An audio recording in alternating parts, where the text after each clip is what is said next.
Yeah, good afternoon, every one of you. Am I audible? Yes, sir. Good afternoon. Yeah, good afternoon.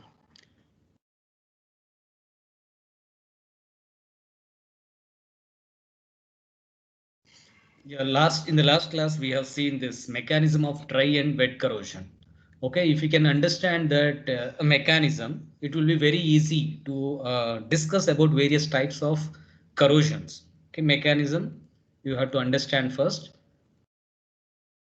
And let's see bimetallic, this also completed. Now we'll start this one, concentration cell corrosion or differential aeration corrosion.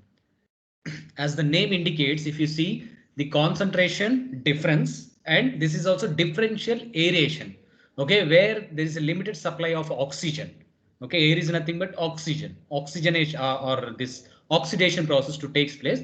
So limited supply, okay, limited supply of air should be there.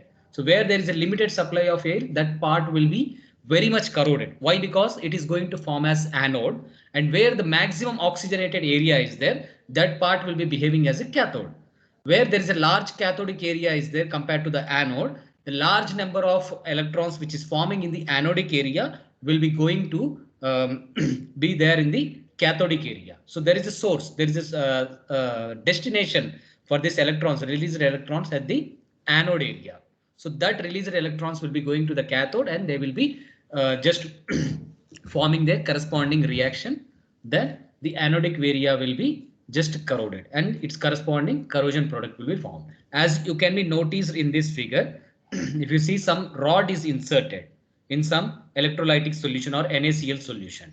So in this rod, the more oxygenated area is, the part is exposed to the open still or open still air, which is exposed to the open still air. That part is this more oxygenated area, because oxygen can directly come into contact with that rod.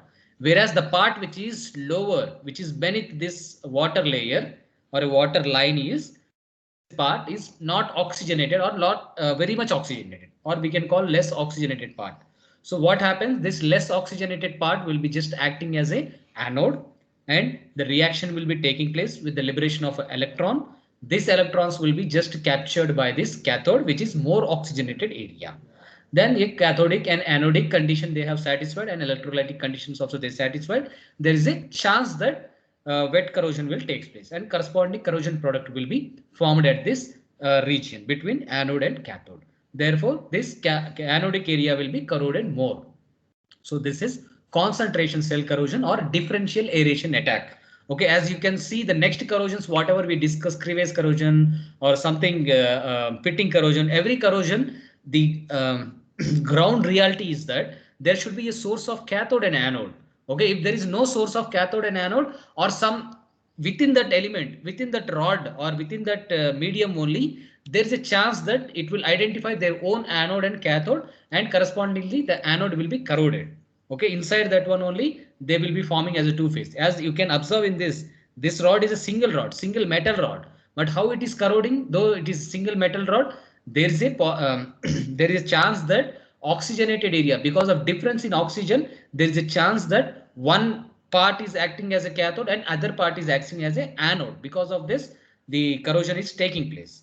So this is differential aeration corrosion or concentration cell corrosion. Okay, which part is anodic, which part is cathodic, you have to identify that. Once you identify that one, the mechanism is same for the wet corrosion.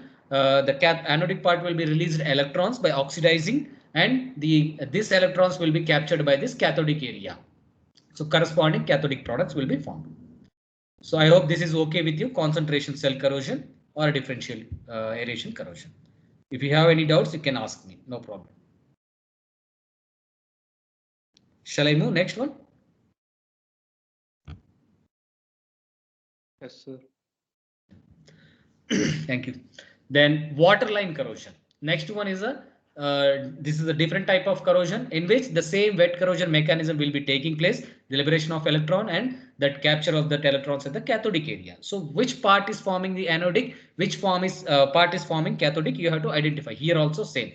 So if some tank is there, okay, some tank is there in which water is filled, the corresponding area, the unfilled part of this tank is more oxygenated, whereas the below the water line, whatever the area is there, this area is more exposed, less exposed to the oxygen. So this will be the poor oxygenated space or poor oxygenated part of the tank, and the corresponding unfilled area will be highly oxygenated area.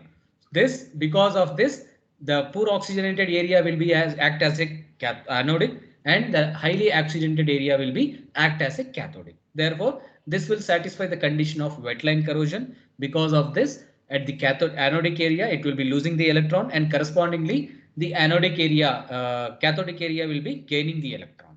So this one, the reactions are same. Ferrous hydroxide product is forming here at the anodic area only.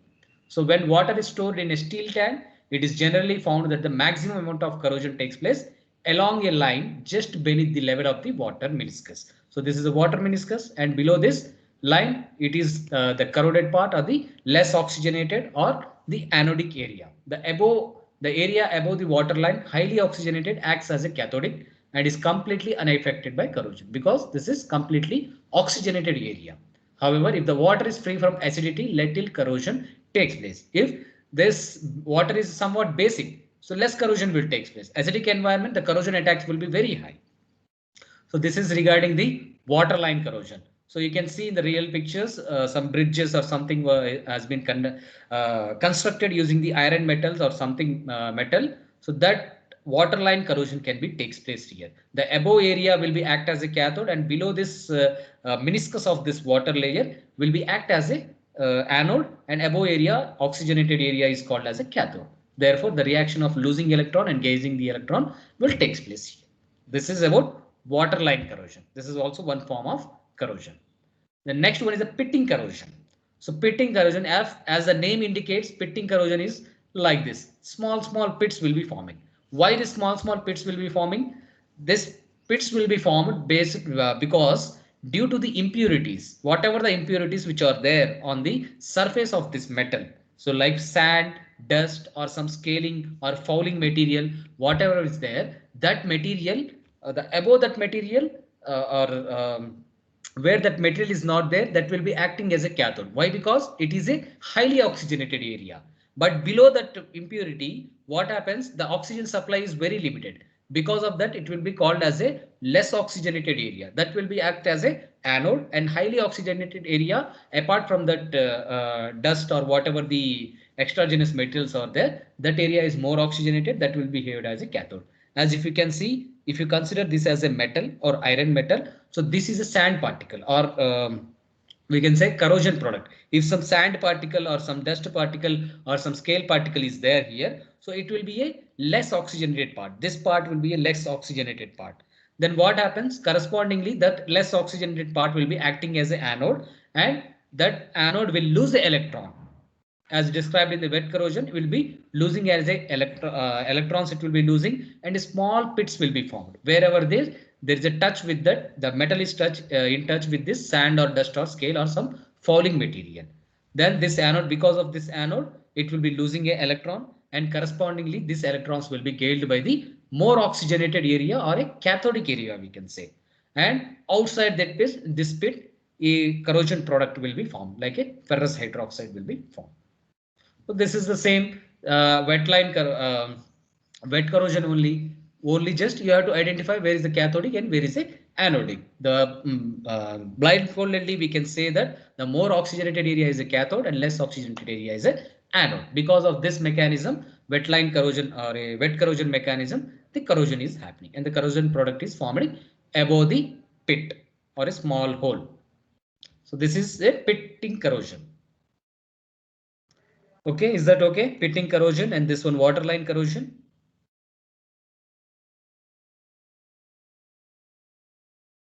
Shall I move? Yes, sir. Yeah. Okay, the next one is a crevice corrosion. What is this crevices? Okay, if you understand the name itself, it is very easy.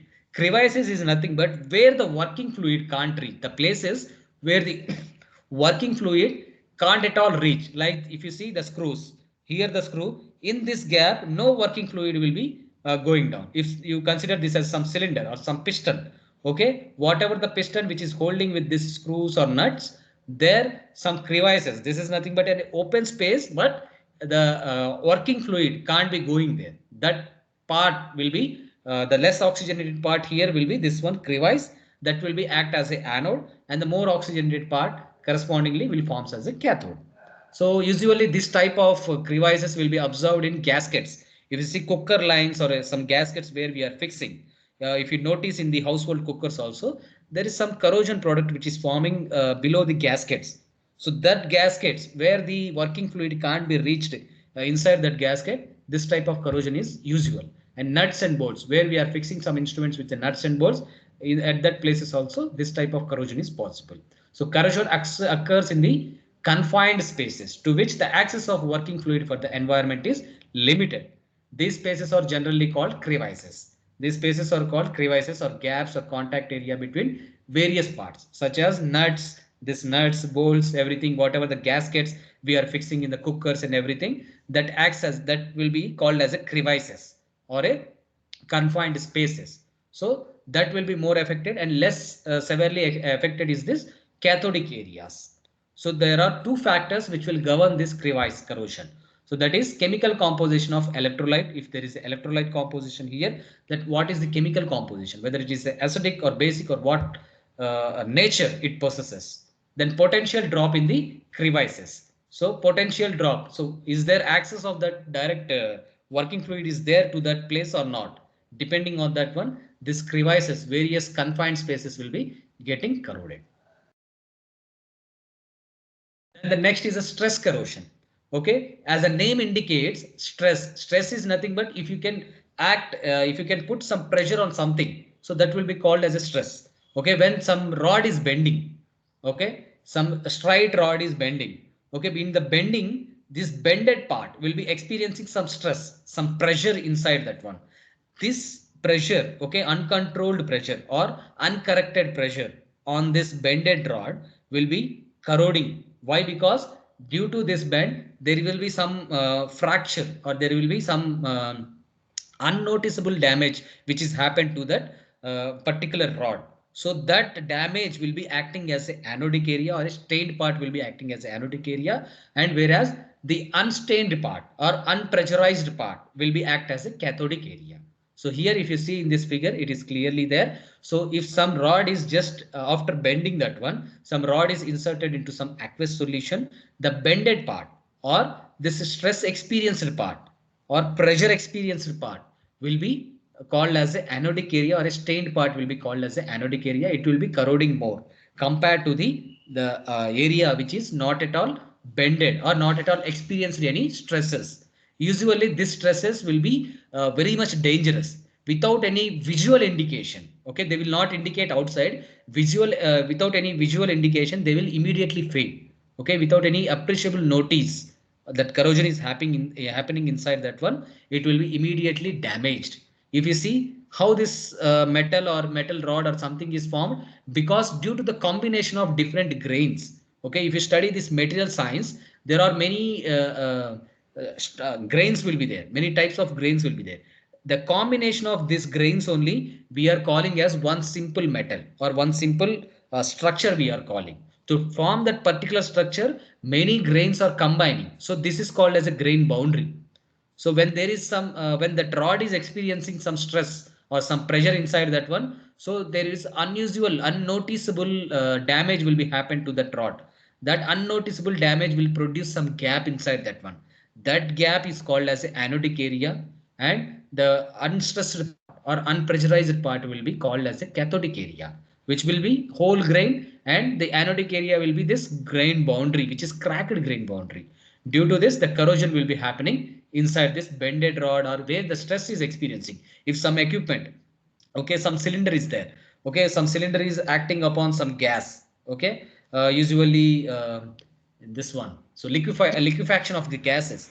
That cylinder, whenever that cylinder is just pressurizing that gas, okay, yeah, whenever some gas is just pressurizing in order to convert that gas to liquefaction or liquid.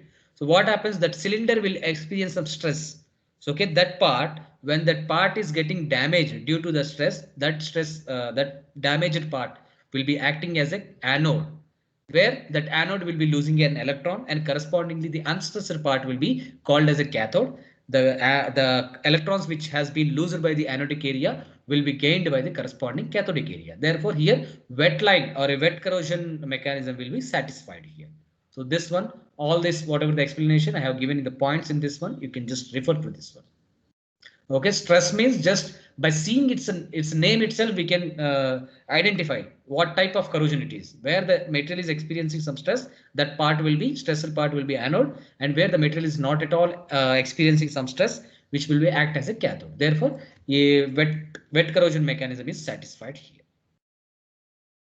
Then intragranular corrosion, as I said, grains. Okay, the formation of one structure will takes place due to n number. Okay, any number, infinite number of grains will be forming because of this only. We cannot notice with the naked eye. We cannot notice how that grains are there. What is the shape of that grain? What is the boundary of that grain? Okay, but ultimately we can view that this is a rod or this is some flat sheet.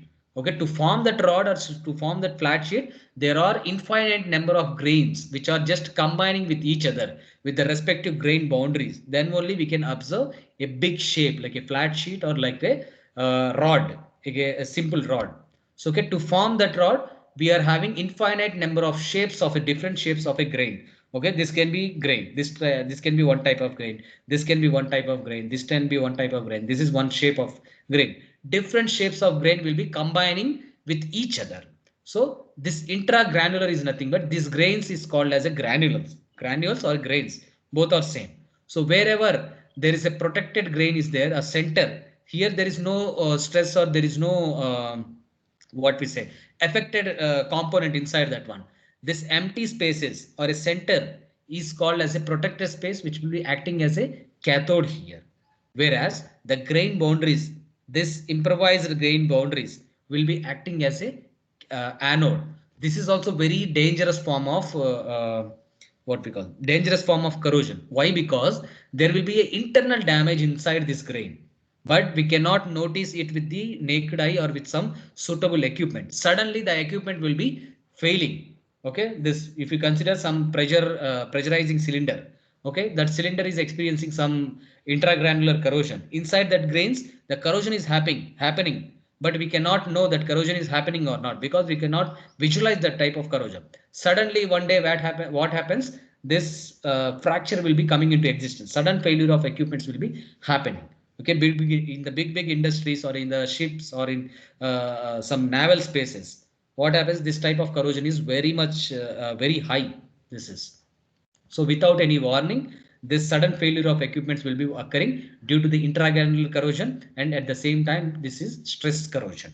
These two forms of corrosion are very much dangerous.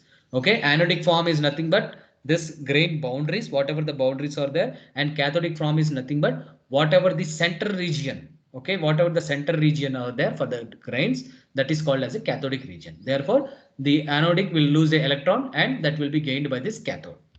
So this is a intragranular corrosion. Okay, is that okay until this now? Intragranular corrosion, stress corrosion, crevice corrosion, pitting corrosion, waterline corrosion, or concentration cell corrosion. If you have any doubt, you can ask me.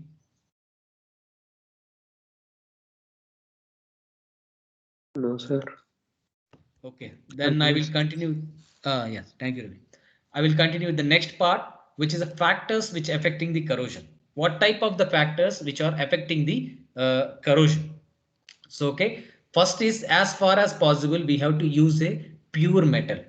Okay, in the nature of metal, the two main distinction is nature of metal. Based on the nature of metal, the factors which are affecting the corrosion are this one, purity of metal.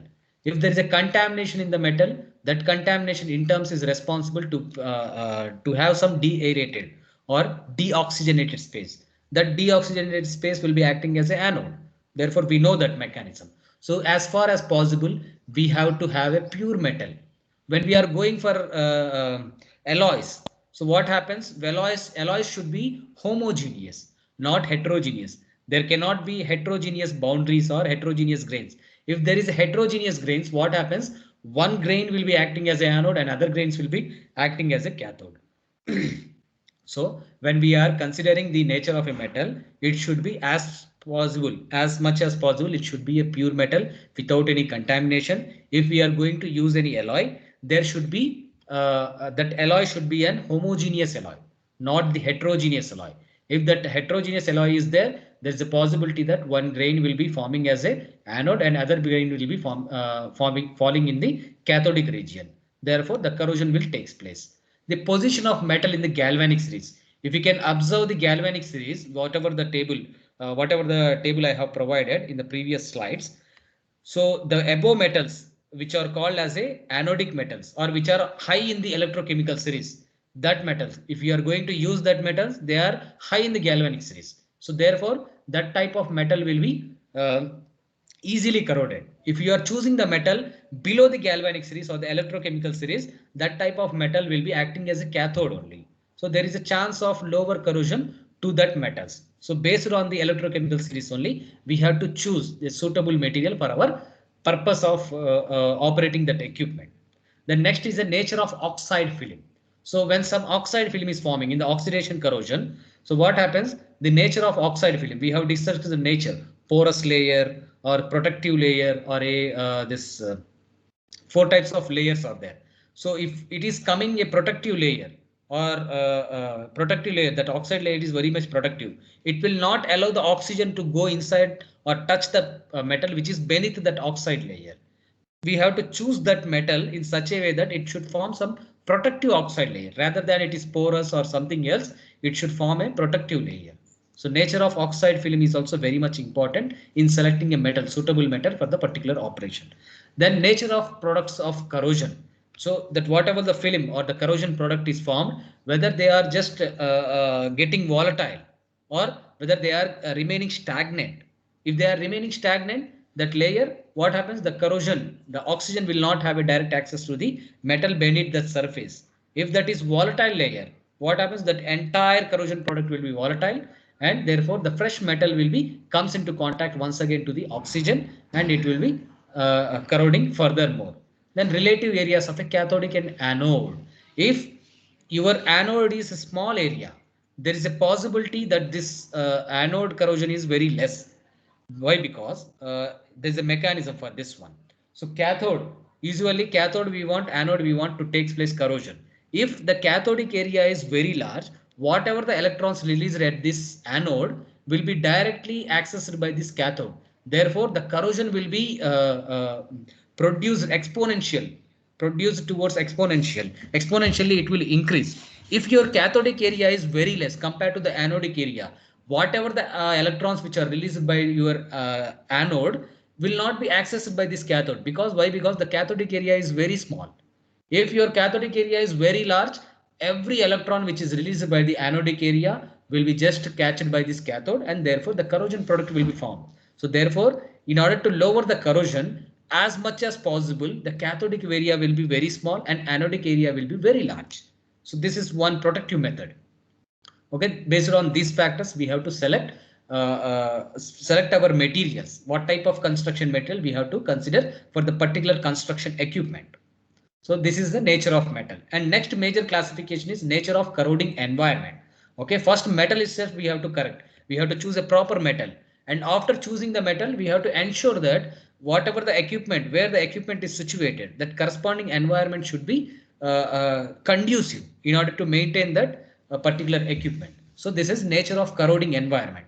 If temperature is very high, then what happens? The corrosion will take place at a higher rate compared to the below temperature or the ambient temperature conditions. So temperature as much as possible, you have to choose low temperatures. And humidity. If humidity is there, there's a possibility directly some condensation will be happening. Some direct access of water is also there here. So wet corrosion will be taking place very easily here. So humidity will also be moderated.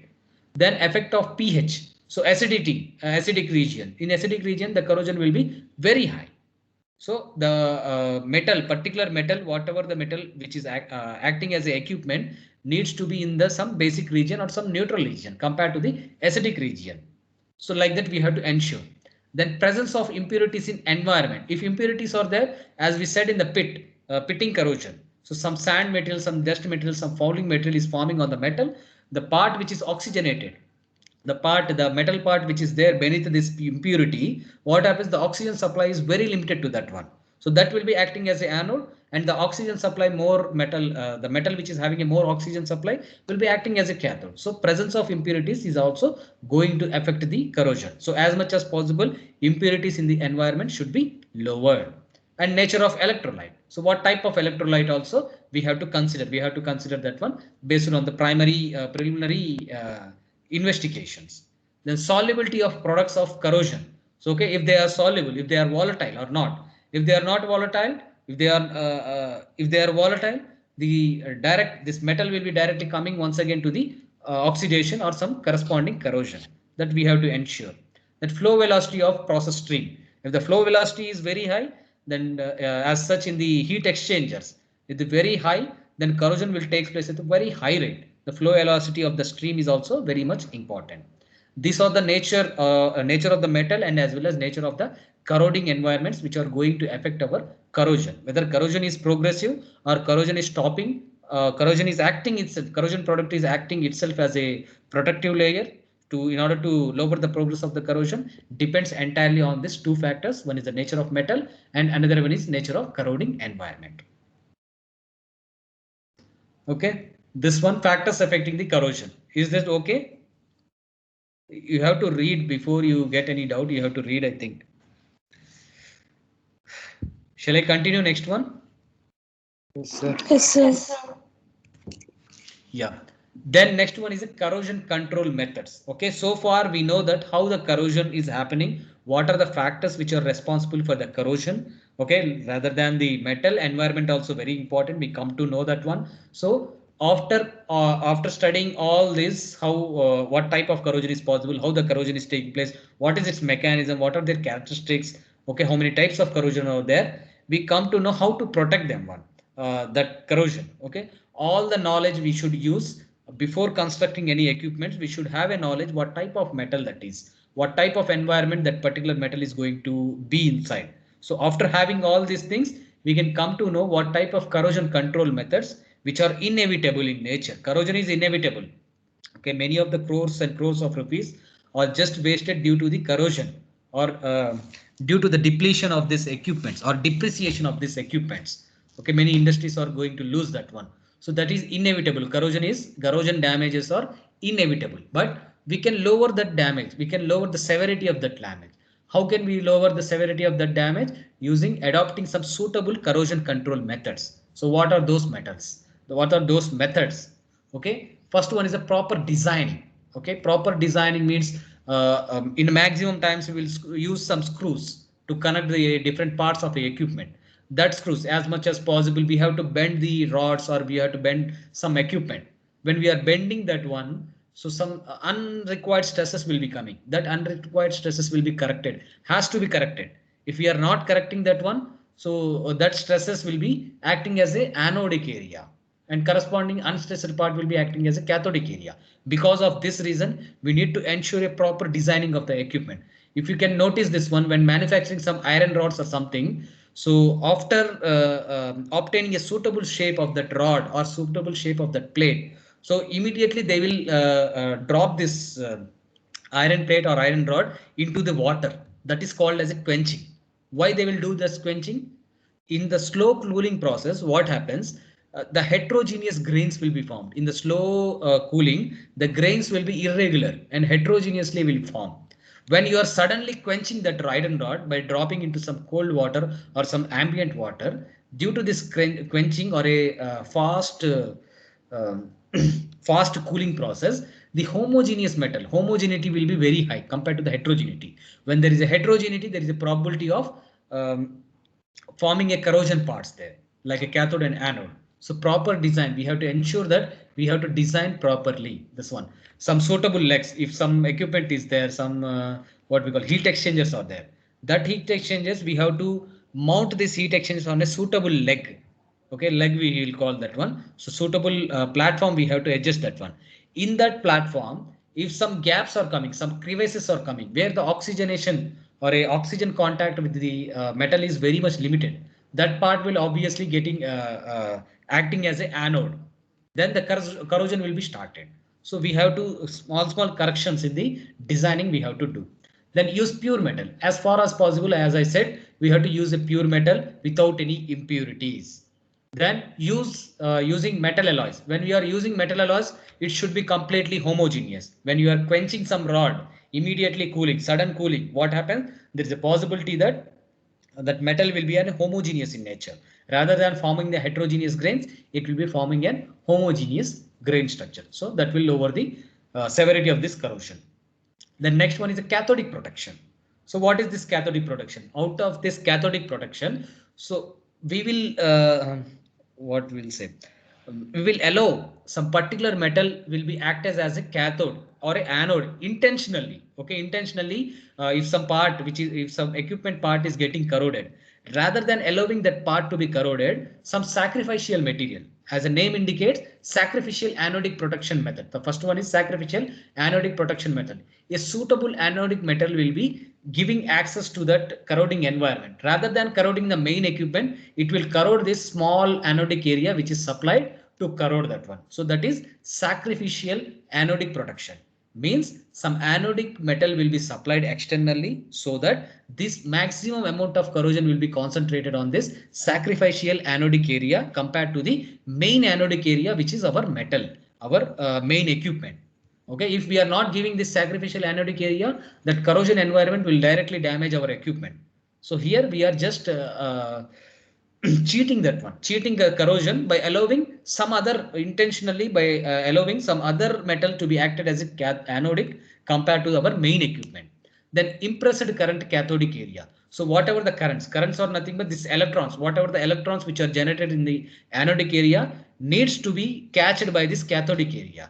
Instead of catching that one, we can allow some current, okay, opposite current to flow inside that cathodic anodic area. Then what happens, whatever the currents which are coming to the anodic to cathodic, that will be cancelled out by the impressed current. Some current we will give, like AC or DC current we will give, that electrons will be just acting opposite to the electrons which is coming in the anodic to cathodic area. That will be cancelled out. It will be called as a neutral region.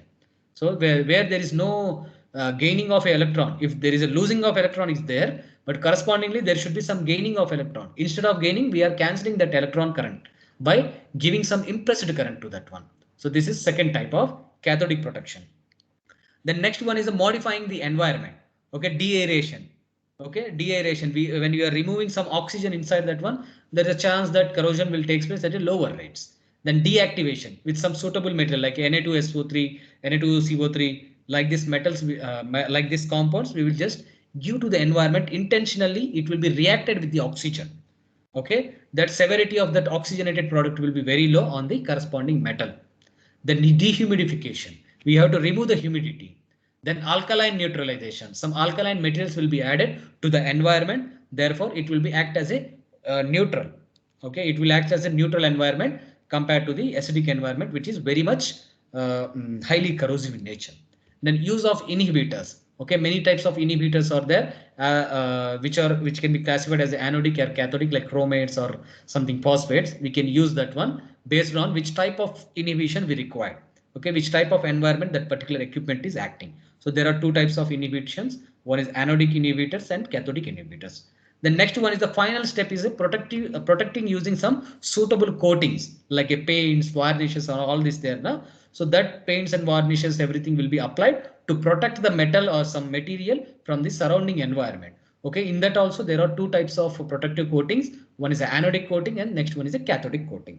So this is a final control method. If everything using the control methods, using these control methods, everything is not possible, we cannot control the corrosion, we can go directly for these protective coatings. Like if you see many of our iron gates, they comes with some silver coating. Okay, why? Because it will act as a protective coating. It will give you extra protection from the environment. After that, we will bring that gates which are there in our home. We will just paint with extra, give some extra coating with some suitable paint. Okay, colored paints. That will act as an extra layer, extra oxidizing layer. So that paint will be acting as a protective layer inside that one. So this one is proper designing. Out of this one is only one by one I am going to discuss this one. So proper designing. If you see the bolts and joints and everything, welding, these are not at all avoidable. Okay, As far as possible, we have to avoid. We have to consider a single metal in order to form a reactor, in order to form a heat exchanger shell and everything. We have to consider a single metal rather than attaching the 2 or 3 metals and welding them at the same time. Okay, but in inevitable condition, we have to connect them with some joints, connect them with some welding joints or something, connect with them some bolts or something. In that places, whatever the situation is there, there is a possibility that there will be some gaps, uncontrolled gaps or a crevices we can call. This formation of a crevices, as far as possible, we have to lower this unexposed area or a crevices, small gaps. And in the welded areas, we have to properly clean this welding, whatever the welded product after deposited, we have to properly clean and polish that one. If you're not cleaning that one, it will be oxygenated area, it will be acting as a cathode, and correspondingly the welded part will be acting as an anode. That part will be corroded. So as far as possible, we have to lower this type of joints. As far as possible, we have to consider a single metal sheet in order to manufacture our equipments. If it is not possible, we have to lower the crevices or a bolt joints or something, we have to lower. Then poor design. Okay, whatever the design is there, if you see a small type of non-homogeneous or heterogeneous area is there, a small type of heterogeneous area after welding. Okay, this type of area is maximum, we have to avoid this one. So that this is the best design for the manufacture of this single rod, single part or a single equipment. But because of this welded joint and heterogeneous welded joint, this will be called as a poor design condition. Due to this poor design condition, the corrosion will take place at a high rate. So if you see this one, this is a homogeneous welded joint. Because of this homogeneous welded joint, this is also called as a best design. At the same time, this is also a good design, very good design. Why? Because there is a heterogeneity, lower part of heterogeneity here. So then the chances of corrosion will be very much less compared to this poor design part. The next one is the elimination of sharp corners and stresses. The sharp corners and stresses. If you see, when you are fixing some inlet or outlet in some heat exchangers or in some reactors or something, so there will be some bends or something. You have to attach this one, sharp corners. These sharp corners we have to avoid as much as possible. If the sharp corners are there, this will be act as a crevices. So when there is a crevice, there is a possibility that crevice corrosion will take place. So as much as possible, you have to avoid the sharp corners. You have to give this U-shaped bend. Okay, like this, a smooth bend. So this will be called as a best design. So sharp corner, whenever you are applying, maybe it is fitted for your equipment exactly, but due to this sharp corner, the corrosion will be takes place at a higher rates. Therefore, these two joints will be called as a poor designs, but this is called as a best design. A smooth bended design will be called as a best design. The next one is the elimination of poor circulation of air. Okay, circulation of air should be good. So if you see, this is a part where the oxygen supply to every part of this bottom part of this equipment will be good. So the chances of corrosion will be very low. Whereas if you just place, if you just mount some beaker or some metal beaker or some metal tank on some suitable support here, like this support. So what happens here? There is a chance that it is a small gap is there. This one, in this small gap, the oxygen will not be going proper supply. So proper supply of oxygen will be not there. Because of this, there is a chance that a crevice corrosion will take place. So this is called as a poor design. Whereas a leg support for this vessel with a suitable oxygenated area without any sharp corners will be called as a best design. So this is the best design. Okay, this is a proper designing of the equipment. If you have to design that one, you have to lower the sharp corners, you have to eliminate the sharp corners, and as far as much as possible, you have to eliminate the joints. When there is a joints, you have to lower the improper joints, improper welded joints, rather than this homogeneous joints, and eliminate as far as possible poor circulation of air. So this is the design consideration you have to take into consideration while designing the equipments. Then use of pure metal. Without any impurities or without any heterogeneity, we have to use the pure metal as far as possible. If that is not possible, we can use the alloys. When you are using the alloys, the heterogeneity will be has to be lowered. Okay, the metal should be alloy should be completely homogeneous. If that is not completely homogeneous, if there is a heterogeneity, there is a possibility that one part will be acting as a anode, and another part will be acting as a cathode. So these are the example here. You can just go through this one. The popular example is this stainless steel with a 13% of chromium. Okay, why this will be there? So when you are allowing in the cutleries or in some spoons, everything whatever we are using in household purposes, that will be a stainless steel with some incorporation of this 13% corrosion, because this will have a resisting or forming a homogeneous part of the alloy, tendency to form a homogeneous part of the alloy. Because of this, chromium steel is very much advantageous to lower the corrosion. The next one is a cathodic protection. So cathodic protection, if you see, the protection is that here the principle in this method is to force the metal to be protected to behave like a cathode. Therefore, corrosion does not occur. Okay, there are two types of this type of cathodic protection. Okay, intentionally we will cheat the corroding environment. We will cheat that rather than corroding the main equipment. Okay, this is a cylinder or some pipeline. Rather than corroding this material, we will give some of the sacrificial metal, a small part of some other metal we will give. Compared to this one, this will be corroding. This will be more corroding. So as you see, this is a sacrificial anodic protection. Okay, this will be acting as a sacrificial material, like a magnesium will be acting as a sacrificial material. In this one, this is the main equipment. This is the main pipeline. In the underground pipeline, like gas has to be shipped from one place to other place. Gas pipelines, ONGC, this organizations will just Mahanagar gas and everything. They will just bury some pipes in the underground. They will supply the gas from one region to other region using these buried pipes. Okay, inside the ground, they will bury some pipes. Inside these pipes, the gas will be transported from one place to another place. There is a possibility to corrode these pipelines. Okay, that will be very costly affair. Instead of corroding these pipelines, they will allow, intentionally they will allow a small part of anodic they will provide. Compared to this one, this metal, they will be act as a anode. Okay, sacrificial anode. So this part will be corroding, and the corroding environment will leave the main equipment. So if you see the galvanic series, magnesium will be very much high in the galvanic series. That will be act as a anodic. Okay, compared to the other metal, whatever the metal you use, like zinc or some aluminum, everything will be there. That metals will be somewhat lower in the lower in the galvanic series. That will be act as a cathode. So sacrificial anodic protection is nothing but intentionally we have to give some small part of anode to the environment, so that instead of destroying this main equipment or a pipeline, this small anodic area needs to be destroyed. After destroying this anodic area, periodically we have to replace this anodic area with some suitable sacrificial material. Otherwise, there is a chance that this main equipment will be corroding at faster rates compared to this metal.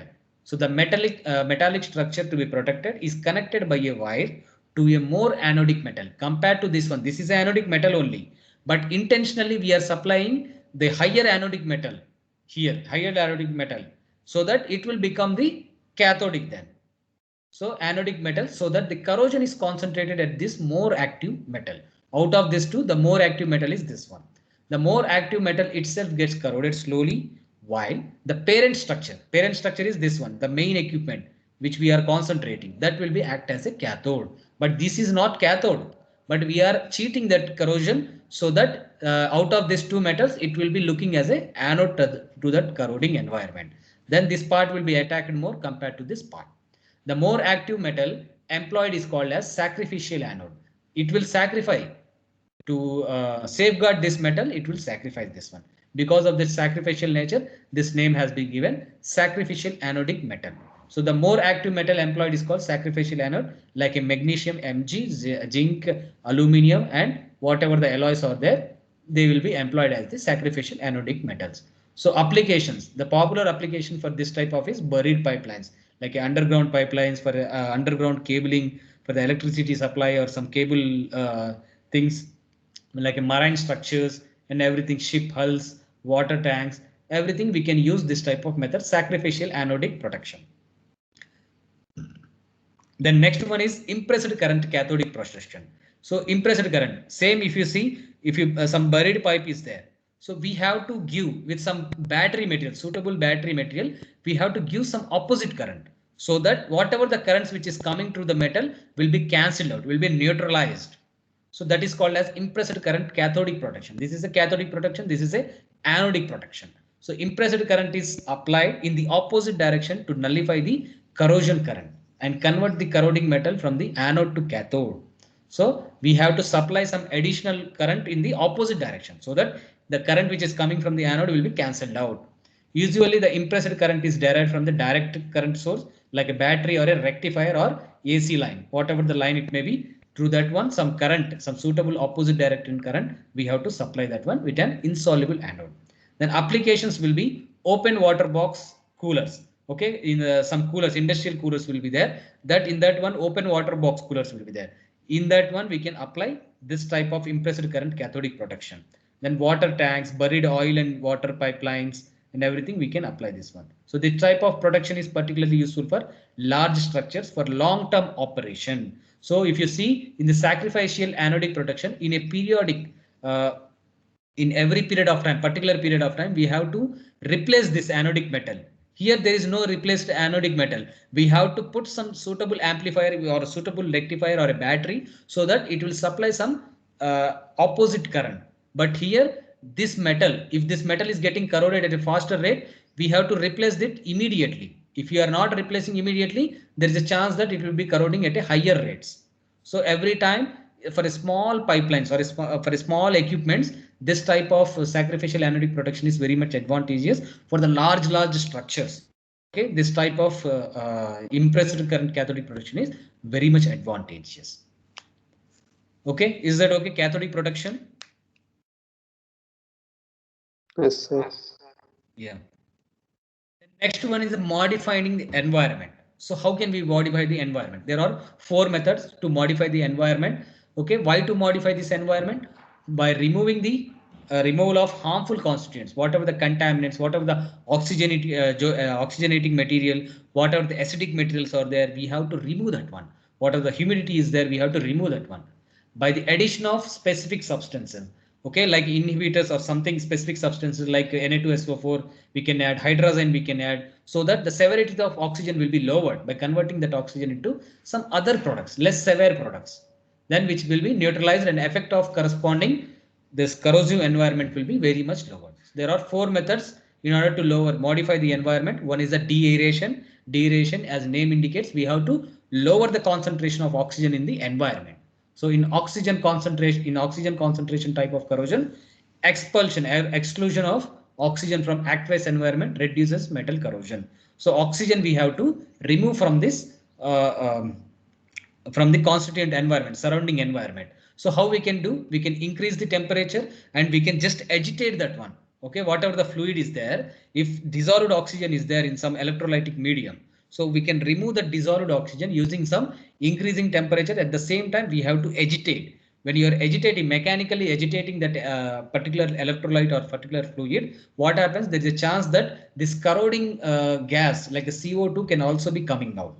Okay, there are 2 advantages in this method. One is oxygen itself will be expelled out from the corroding medium. At the same time, the CO2 can also be eliminated. So this is oxidation corrosion can also be lowered. At the same time, corrosion due to other gases like the CO2 can also be lowered in this particular method. Okay, this is popularly used for steel pipelines. Okay, like in steam condensates, in the heat exchangers, shell and tube heat exchangers, like this thing. This deaeration method is very popular, very much popular. Then deactivation. So oxygen needs to be deactivated. So okay, the severity of oxygen needs to be lowered. How we can lower that one? By adding some chemicals like a sodium sulfate, Na2SO3, we can add so that it will be converted to some less harmful product like Na2SO4. Then hydrazine we can add so that it will be converted directly to some nitrogen, which is an inert gas by nature. So it will be this oxygen will be the severity of this oxygen will be very much lower when we are adding some suitable chemicals like a sodium sulfite or this hydrazine. The next one is a dehumidification. So as the name indicates, we have to remove the moisture from the surrounding environment. reducing the moisture content of air to the extent that the amount of water condensed on metal is too small to cause corrosion. So water has to be present in order to happen this wet corrosion. So if you lower the source of water, you don't have a corrosion at higher rates. So to lower that one, if humidity is there, there's a possibility that it will be condensed on some metal plate or metal equipment. So to lower that one, we have to remove the humidity from that one. How to remove the humidity? Using some adsorbents like alumina or silica gels. If you notice this one, when you purchase a new mobile phone or some new equipment like a mixer grinder or something, suitable equipment, you will observe a small a packet like a silica gel.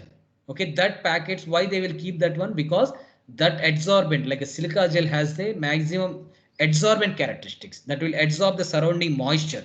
If that packet is not there inside, when they are transporting the mobile phones, newly manufactured mobile phone from the China or Japan to the India, in between the transportation there is a environmental change. Much of the environmental atmosphere is changing from one place to another place. Weather is changing, so there is a chance that there is a maximum humidity at some place, there is a less humidity in some place. So that humidity will be just condensing. Okay, that water is just condensing, and that mobile phone or the new equipment, whatever it may be, it will be spoiled. Because of that, in the new equipments, whatever you purchase, the electronic equipments, they will give one packet.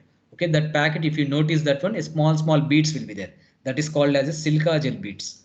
So in order to lower the humidity, we have to use alumina or silica gel. Then alkaline neutralization. Okay, if the acidic environment is there, the corrosion will take place higher rates. In order to lower the severity of this acidity, we have to give some alkaline nature so that it will be neutralized. So the acidic environments are nothing but this H2S, HCl, CO2, SO2, as discussed in corrosion due to other gases. Okay, such environments has to be neutralized with some alkali like ammonia or sodium hydroxide, lime, naphthenic soap. Okay, soaps are also be used to neutralize this particular acidic environment. Okay, therefore this type of alkaline material has to be injected to the environment so that it will be mixed with that vapors of acidic environment like H2S, HCl, CO2, SO2. Then it will be neutralized. So this method is also very much effective. These are very much popular in the refinery, petroleum refineries and everything, so that the corrosion will be lowered. Okay, this is the modifying environment and use of inhibitors. Okay, inhibitors. There are two types of inhibitors. One is the anodic and cathodic inhibitors. Inhibitors name itself is to inhibit the particular equipment for the corrosion. So anodic inhibitors such as chromates, phosphates, tungstates. Okay, all this we can use directly given to the particular metal, so that its corrosion severity will be very much lower. Like a cathodic materials, some of the cathodic materials like amines, mercaptans, heterocyclic nitrogen compounds, and heavy metal soaps, everything we can give to the environment so that the severity of the corrosion due to the wet corrosion will be very much lower. Okay, there are two types of inhibitors. One is anodic inhibitors and other one is a cathodic inhibitors. The components which are used as the anodic and cathodic inhibitors I have given here. You can just go through this one.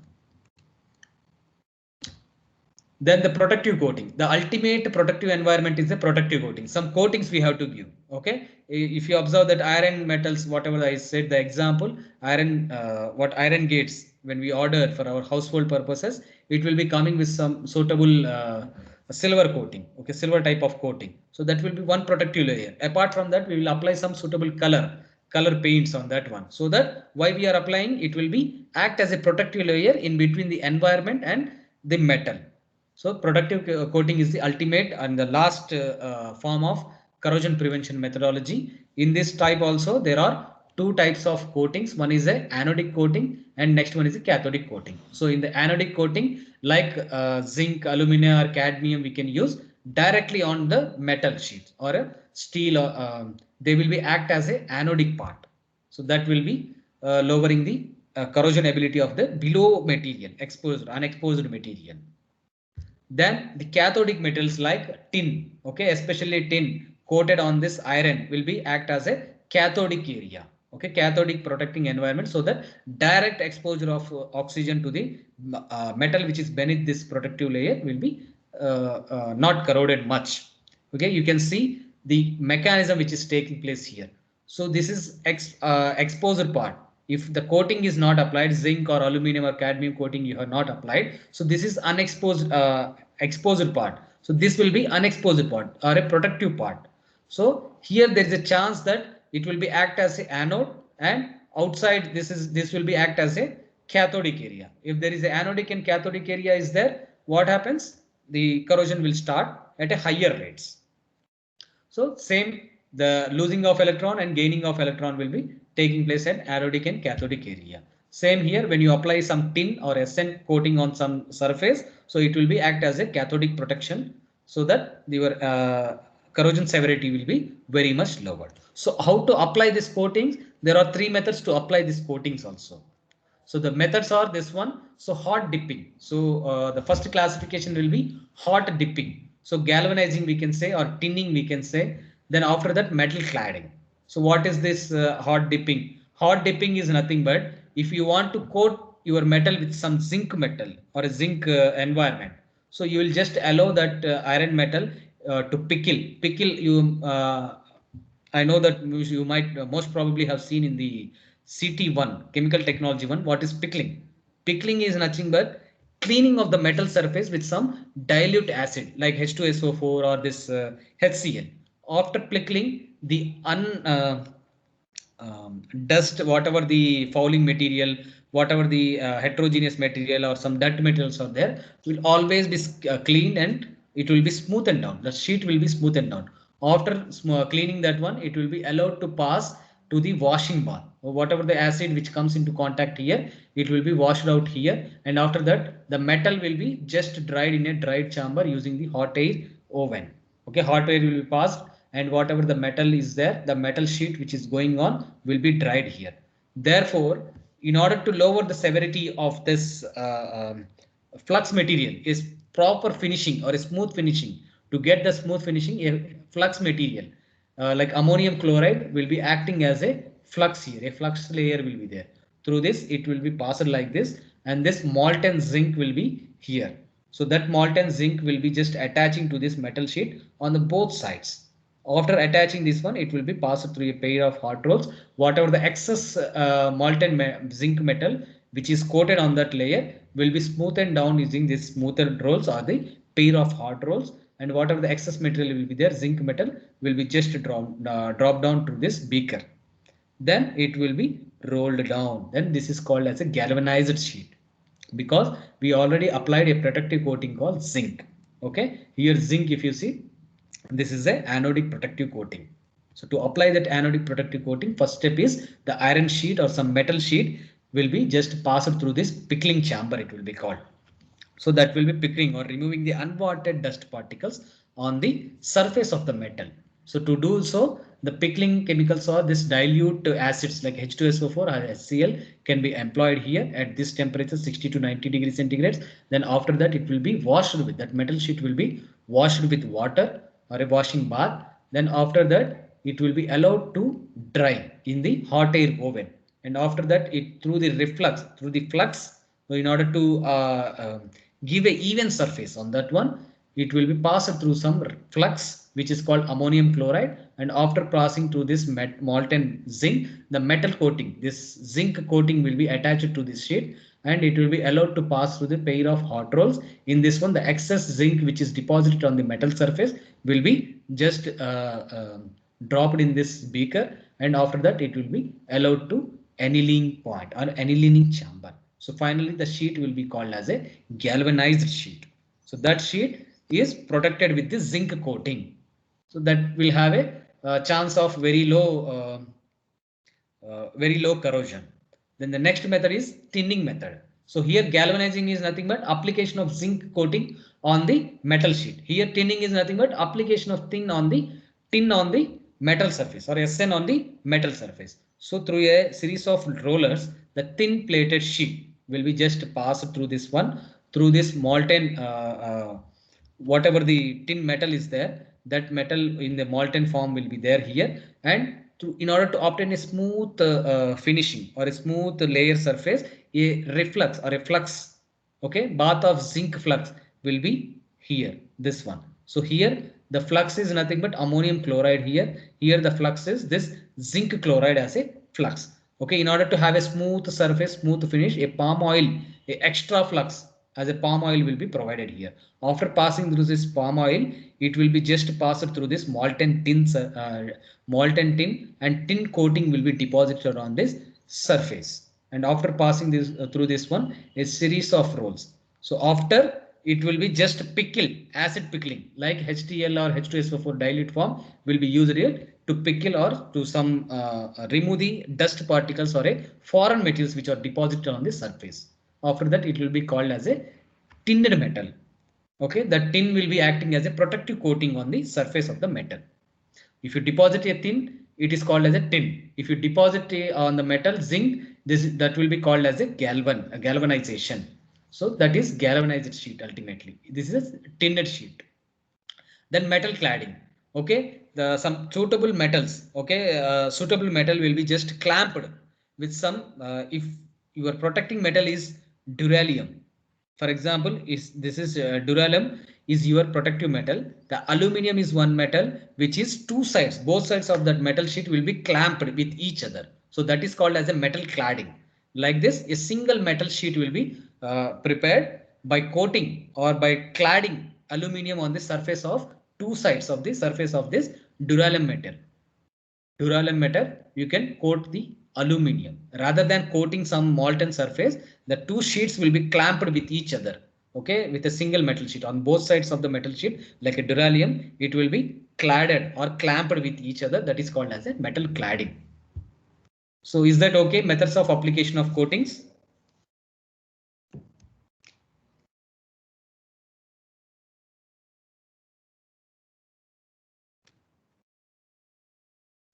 Okay, nobody is responding. Yes, sir. Yeah, okay. The last part is there. I will complete this. This is the completion of your unit today. Okay, only just roughly I will do. Until this, your unit is completed. Methods of application of method. But out of the interest, I am saying this one. What is corrosion? For the short answer questions, they are asking this one. Corrosion you already defined. Degradation or destruction of a material using some chemical or electrochemical reaction. Chemical reaction is called as a dry corrosion, and electrochemical reaction is called as a wet corrosion. So then rusting is different from the corrosion. How it is different? When you are referring the metal is iron, that is called as a rusting. When other metals are there, that is called as a corrosion. Then reasons for corrosion studies. Why we have to study? The economic reasons. There are many reasons like direct losses or indirect losses are there. So this losses, how it will be happening due to the corrosion only? Huge part of business will be lost in the depreciation of the equipments or in scrapping these equipments. So one reason that is, and safety reasons. If some sudden failure of equipment is happening, so an accident will be happen. Due to the safety reasons also we have to study the corrosion. Then conservation of a metal. Okay, we have very limited sources of metal like iron ore or some metal ores we have. So that limited sources we have to use in a judicious manner. Okay, in a justification we have to provide for usage of anything. So in order to conserve the environment also, in order to conserve the metals also, we have to use we have to study about the corrosion. Then who will study about this corrosion?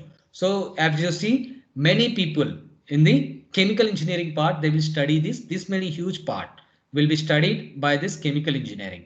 Then the large part will be coming to this chemistry also. They are also studying about this corrosion. And next major part is this materials engineering also study about this corrosion. Why? Because we are only entrusted we are only entrusted with manufacturing or designing of the equipments. We have to choose a proper equipments, proper suitable metal, so that equipment can be constructed economical way, as well as the probability of failure will be very low. So it is very important to study about corrosion in our chemical engineering branches or chemistry branches. Then what is expected as a professional of corrosion engineering? What you are expected from? So ensuring maximum life of a new equipment through corrosion protection. So maximum life, you have to design a equipment in order to get a maximum usage of that equipment. Okay, sudden failure of equipment, you have to lower that one. Then preservation of existing equipment.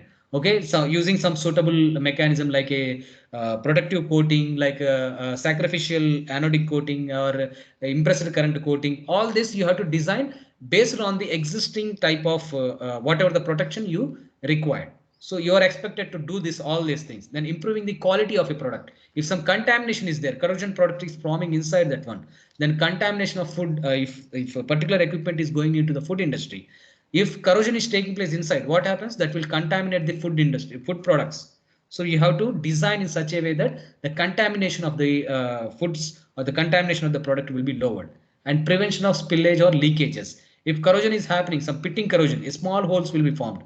Through that one, some oxygen will be coming inside. The spillages and leakages can be happened. So we have to prevent that one. And reducing hazards to the life and property. If sudden failure is happening, then it will be affecting our safety. Sudden failure of equipment and sudden failure of industry, sudden accidents can be happened. So you are entrusted to meet all these expectations as a professional engineer for the corrosion. So okay, this is what completion of your unit 5. I hope you understood. If you have any doubts, you can contact me.